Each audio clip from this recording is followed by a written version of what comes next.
Another day, another step closer to freedom. Melbourne is edging towards the edge of lockdown on Friday, and the government's doling out more business support to ensure our outdoor economy can thrive under the new rules. Isolation requirements for close contacts have been eased, and some of our youngest students ventured back to the classroom today for the resumption of face-to-face learning. All of this against a backdrop of another day of high COVID case numbers and 7 more deaths. But we are closing in on key vaccination targets.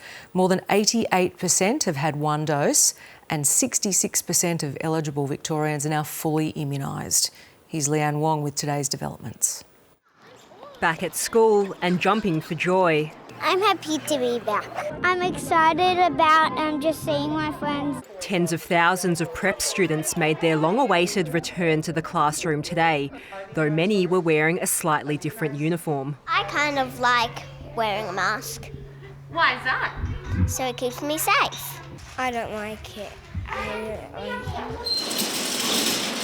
Across Melbourne, there were more signs of the city preparing to reopen.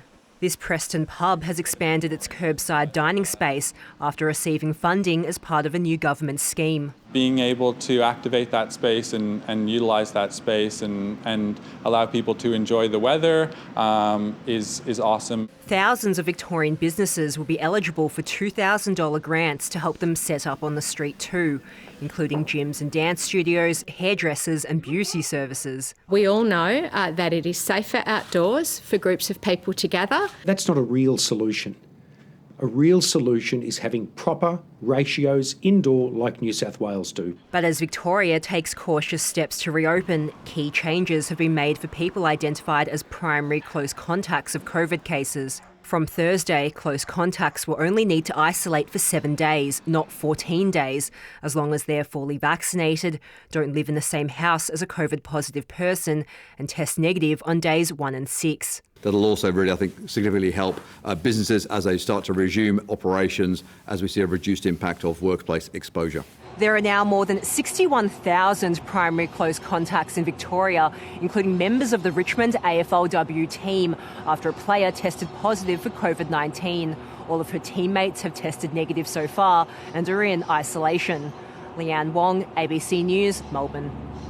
More than 30 detainees in immigration detention at Melbourne's Park Hotel are awaiting COVID test results after 3 people tested positive yesterday.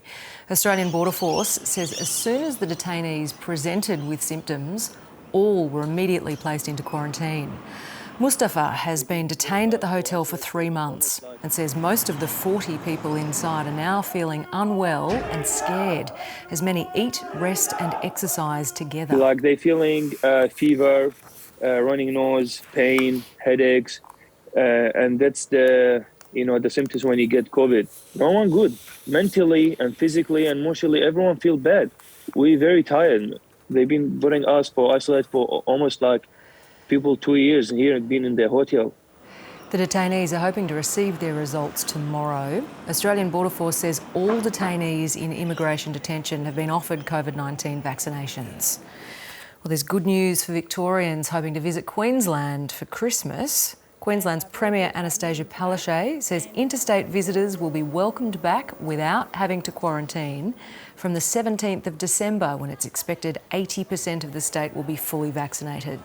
Meanwhile, Tasmania's snap 3-day lockdown ended an hour ago after no new cases emerged in the past 24 hours.